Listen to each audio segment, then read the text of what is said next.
ஸ்ரீசக்கர வரதாச்சாரியம் சுத்தசத்வ குருத்தமம் ஸ்ரீநிதிம் ராகவம் வந்தி யபார கருணாகரம். கவசம் கனெக்ட் நேயர்களுக்கு நமஸ்காரம். பெரியாழ்வார் திருமொழியின் 4ஆம் பத்து 3ஆம் திருமொழி 5வது பாசுரத்தை அனுபவிக்க நாம் மானசீகமாக ஏற்கனவே அழகர் மலையில் தான் காத்திருக்கிறோம்.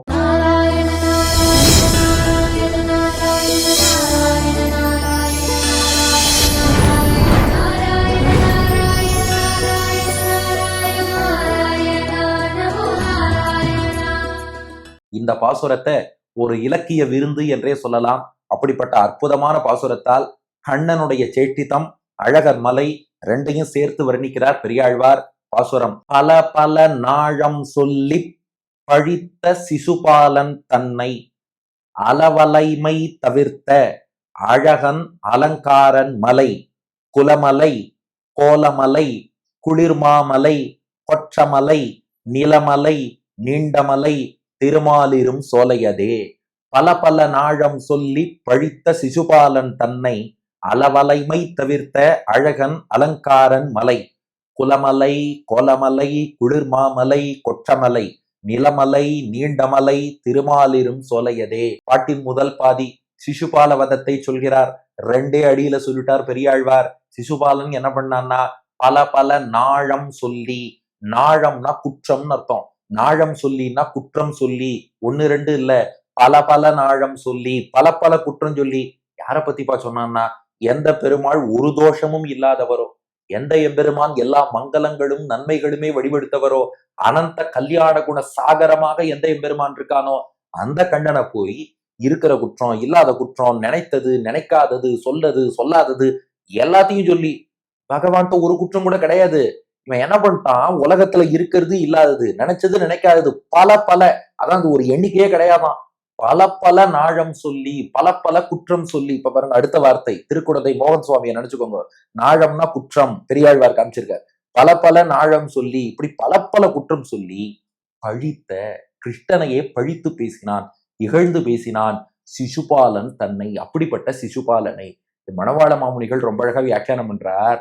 அது வேற ஒண்ணும் இல்ல, கடந்த 2 ஜென்மங்களின் வாசனை அது. என்ன வாசனை? ஆமா, அவன் தான் ஹிரண்யகசிபுவா முன்னாடி பிறந்தான், அதுக்கப்புறம் ராவணனா பிறந்தான், அவன் தான் சிசுபாலனா பிறந்திருக்கான். அதனால என்ன பண்ணானா, இது எல்லாம் ஒண்ணு சேர்ந்துருக்கான். ஹிரண்யகசிபுக்கு நரசிம்மர் மேல என்ன கோபம் இருந்ததோ, ராவணனுக்கு ராமன் மேல என்ன கோபம் இருந்ததோ, அத்தனையும் ஒண்ணு சேர்ந்து சிசுபாலனுக்கு கண்ணன் மீது கோபமாக மாறி இந்த சிசுபாலன் கண்ணனை பழித்து பேசுகிறான். பல பல நாழம் சொல்லி பழித்த சிசுபாலன் தன்னை, தன்னை அதாவது இப்படிப்பட்ட சிசுபாலனையும் கூட எங்க கிருஷ்ணன் என்ன பண்ணான்னா, உடனே வதம் பண்ணலையாம், அளவலைமை தவிர்த்த. அளவலைமைனா என்ன? அடுத்த வார்த்தை. அளவலைமைனா அற்பத்தனம்னு அர்த்தம். ஆங்கிலத்துல லோலி நேச்சர்னு சொல்ற பாருங்க, மட்டமான பையனா இருக்கானேன்னு. இப்படி மட்டமான தன்மையோடு இருந்தான். தவிர்த்தனா போக்கியன்னு அர்த்தம். அளவலைமை தவிர்த்த, அவனுடைய அந்த மட்டமான தன்மை, லோலி நேச்சர், அற்பத்தனத்தை கிருஷ்ணன் போக்கினானா. எப்படி போக்கினா? பாட்டுக்குள்ள இருக்கு. அழகன் சிசுபாலனை அப்படியே சக்கராயுதத்தை எடுத்தான், கிருஷ்ணன் வதம் பண்ணிட்டான்னு புராணங்கள் சொல்லும். பெரியாழ்வார் மட்டும்தான் ரகசியத்தை சொல்றார். அவனை வதம் பண்றதுக்கு முன்னாடி ஒரு தடவை தன் அழகை அவன் நன்கு காணும்படி கிருஷ்ணன் காமிச்சானாம். எத்தனையோ பேர் பகவானை செவிப்பா, ஆனா அவர் காமிச்சாதான் அவர் அழகை ரசிக்க முடியும். சிசுபாலனுக்கு அழக காமிச்சானா, அது சேவிச்சான் சிசுபாலன். இவனையா நான் பழி சொன்னேன்? பெருமாளுடைய சௌந்தரியம் அழகுதான் அவருடைய பிரம்மாஸ்திரமா. ஏன்னா என்ன சொல்லியும் திருந்தாதவனுக்கு கடைசியா அழக காமிச்சாருன்னா, இவ்வளவு அழகா இருக்காரே, திருந்திடுவாளாம். சிசுபாலனும் மனம் திருந்தி, ஐயோ உன்னை போய் நான் தப்பா பேசிட்டேனே, க்ஷமிச்சுக்கோ, எனக்கு மோட்சம் கொடுன்னு கை கூப்பிட்டானா. கை கூப்பினதுக்கு அப்புறம் அழகை காட்டி அவனை பக்தனாக்கி விட்டு அதுக்கப்புறம் வதம் பண்ணி மோட்சம் கொடுத்தான். ஏன்னா இது ரொம்ப கேர்ஃபுல்லா சொல்லணும். சிசுபாலனுக்கு மோட்சம் கொடுத்துட்டாருன்னா சரி, நாம அப்ப பகவானை திட்டிகிட்டே இருக்கலாம், துவேஷத்தை வளர்த்துக்கலாம்னு நினைச்சிடக்கூடாது. அதனாலதான் அளவலைமை தவிர்த்த, அவனுடைய அற்பத்தனத்தை அழகை காட்டி தவிர்த்த அழகன், அந்த அழகால் வசீகரித்தான், வசீகரித்து கை கூப்ப வச்சான், அதுக்கப்புறம் மோட்சம் கொடுத்தான். இப்போ அந்த அழகன் கண்ணன், அவர் அழகர் மலைக்கு வந்திருக்கார். அழகர் மலைக்கு வந்திருக்கார். எப்படி வந்தாராம்? அலங்காரன் மலை. அந்த அழகுக்கு இன்னும் சிகரம் வைத்தார் போல அலங்காரமும் பண்ணி கொண்டு, அலங்கார பிரியோ விஷ்ணுன்னு சொல்லுவா இல்லையா, பெருமாளுக்கே அலங்காரம்னா ரொம்ப பிடிக்கும்னு. அதனால அலங்காரத்தோடு வந்தார். என்ன அலங்காரம்னா, மணவாள மாமுனிகள் சொல்லிட்டார், முடிச்சோதியிலே கண்டுகொள்வதுன்ட்டார். நம்மாழ்வார் திருவாய்மொழியில முடிச்சோதியாய் உனது முகச்சோதி மலர்ந்ததுவோ, தலையில தனியா கிரீடம் வச்சிருக்கியா, அல்லது முகத்தின் ஒளியே மேல சொலிடிஃபை ஆகி கிரீடம் ஆயிடுதா? அடிச்சோதி நீ நின்ற தாமரையாய் அலர்ந்ததுவோ, திருவடிக்கு கீழே தனியா ஆசன பத்மம்னு தாமரை இருக்கா, அல்லது திருவடி ஒளியே தாமரையாக வடிவு கொண்டதா? படிச்சோதி ஆடையோடும் பல்கலனாய் நீன்பைம்பொன் கடிச்சோதி கலந்ததுவோ, திருமேனியில தனியா திருவாபரணம் ஏதாவது அணிஞ்சுட்டு இருக்கியா, அல்லது உன் திருமேனி ஒளியே திருவாபரணங்கள் போல் தெரிகிறதா? இத்தனை அலங்காரமும் பண்ணிக்கொண்டு அழகன் அலங்காரன் மலை, இப்படித்தான் அலங்காரனாக அழகர் எழுந்தருளியிருக்கார். அதனால அழகருக்கே அலங்காரன்னு பேர் உண்டாம். அடியனுடைய ஸ்ரீபாஷ்யாதி ஆச்சாரியன் டாக்டர் ஸ்ரீவே கருணாகராச்சார சுவாமி சாதிப்பார். அதாவது அலங்காரன் என்பது அழகருக்கான திருநாமம். அவர் மதுரையில இன்ஜினியரிங் காலேஜில் படிச்சுட்டு இருந்தார். அப்ப அவரோட அலங்கார் என்று ஒருவர் கூட ஒரு சக மாணவர் படித்தாராம். அத்த கேட்டாராம், உங்க பெற்றோர்கள்லாம் என்ன அழகருடைய பெரிய பக்தர்களா, உனக்கு அலங்காரன்னு பேர் வச்சிருக்காளே அப்படின்னு கேட்டாராம். அவர் சொன்னாராம், எனக்கு அழகனையும் தெரியாது அலங்காரனையும் தெரியாது. எங்க அம்மா நிறைமாத கர்ப்பிணியா இருக்கும்போது சினிமா பார்க்க போனா திரைப்படம் பார்த்துட்டு இருக்கும் போதே நான் பிறந்துட்டேன். அது என்ன தேட்டர்னா அலங்கார் தேட்டர், அலங்கார் தேட்டர்ல பிறந்ததுனால அலங்காரன்னு எனக்கு பேர் வச்சுட்டா அப்படின்னு. அது வேற. ஆனால் உண்மையில் அலங்காரன் என்பது அழகருடைய திருநாமம்.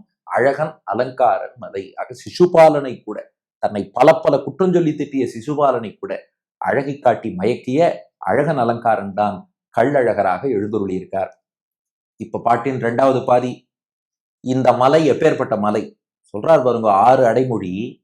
குலமலை, அதாவது அடியார்களுக்கெல்லாம் தொண்டர் குலத்துக்கெல்லாம் இதுதான் குலமலையாம். இப்போ நாம குல தெய்வம்னு சொல்லுவோம் இல்லையா, அழகர் நம்ம குலத்துக்கே தெய்வம், அடியார்கள் வம்சத்துக்கே தெய்வம்ங்கிறோம். அப்ப அது போல குலத்துக்குன்னு ஒரு மலை உண்டானா, தொண்டர் குலத்துக்கான ஒரே மலை அழகர் மலை. கோலமலை, கோலன்னா அழகியன்னு அர்த்தம். பெருமாள் தான் அழகர்னு இல்ல, மலையே அழகா இருக்கு, அதனால கோலமலை. குளிர் மாமலை, மாமலைனா பெரிய மலை, குளிர் மாமலைனா குளிர்ந்த மலை. இதுக்கு மணவாள மாமுனிகள் வியாக்கியானம் பண்றார் பாருங்க.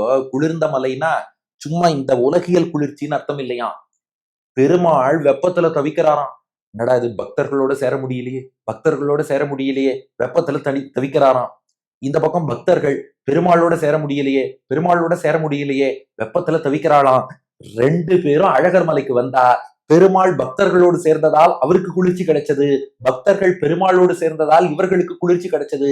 அப்போ பெருமாளும் பக்தர்களும் பிரிந்திருத்தலாகிய வெப்பத்தை போக்கி சேர்ந்திருத்தல்ங்கிற குளிர்ச்சியை தரும் குளிர் மாமலை. அப்புறம் கொற்றமலை. நம்மெல்லாம் இந்த உலகியல் வாழ்க்கை பிறவி பிணிய ஜெயிக்கணும்னு நினைக்கிறோம். என்ன பண்ணாலும் இந்த சம்சாரம்ங்கிற பிறவி பிணிய ஜெயிக்க முடியல.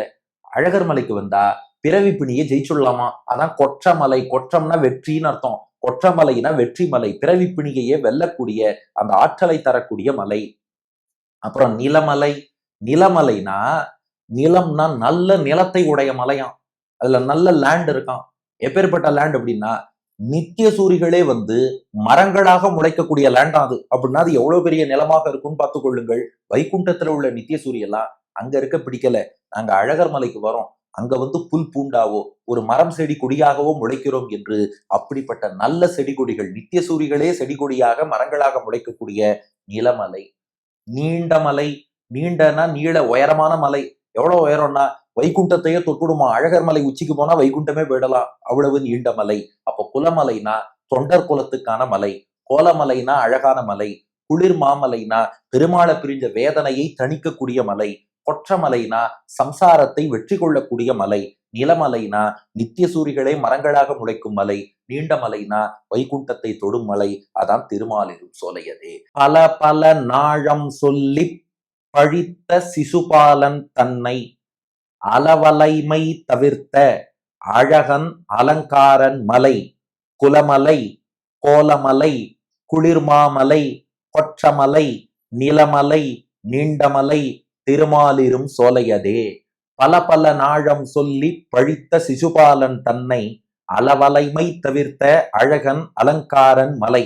குலமலை, கோலமலை, குளிர்மாமலை, கொற்றமலை, நிலமலை, நீண்டமலை, திருமாலிரும் சோலையதே. பல பல குற்றம் சொல்லி பழித்து பேசிய சிசுபாலனை கூட அவனுடைய அற்பத்தன்மையை போக்கி அவனுக்கு மோட்சம் அளித்த அழகன், அலங்காரத்துக்கு பெயர் போன எம்பெருமான் எழுந்தருளியிருக்கும் மலை.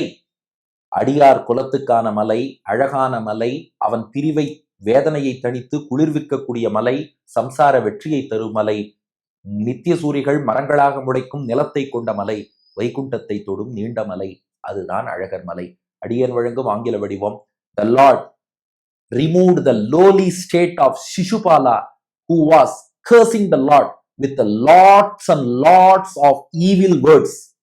That handsome Lord, that Lord full of all kinds of ornaments, is now dwelling in the hill called Tirumalirunjolai, which is the chief hill for all our clan, which is a beautiful hill, which is the cool hill, which is the hill of victory, which is the hill where Nityasuris come as trees and plants, and the hill which can touch Vaikuntham with its height என்பது இதற்கான ஆங்கில வடிவம். இனி இதற்கடுத்த பாசுரத்திலும் அழகர் மலையின் வைபவம் தொடரும்.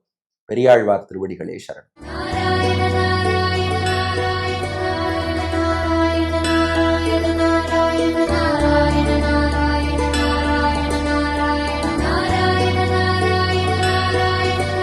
பல பல நாழம் சொல்லி பழித்த சிசுபாலன் தன்னை அளவலை மை தவிர்த்த அழக அலங்கார மலை.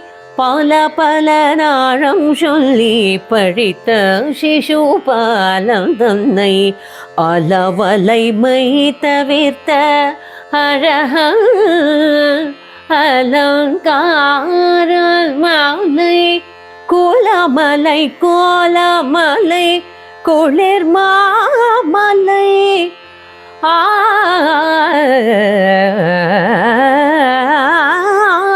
கோலமலை கோலமலை குளிர் மாமலை. கொற்றமலை நிலமலை நீண்டமலை. திருமாலிரும் சோலையதே திருமாலிரும் சோலையதே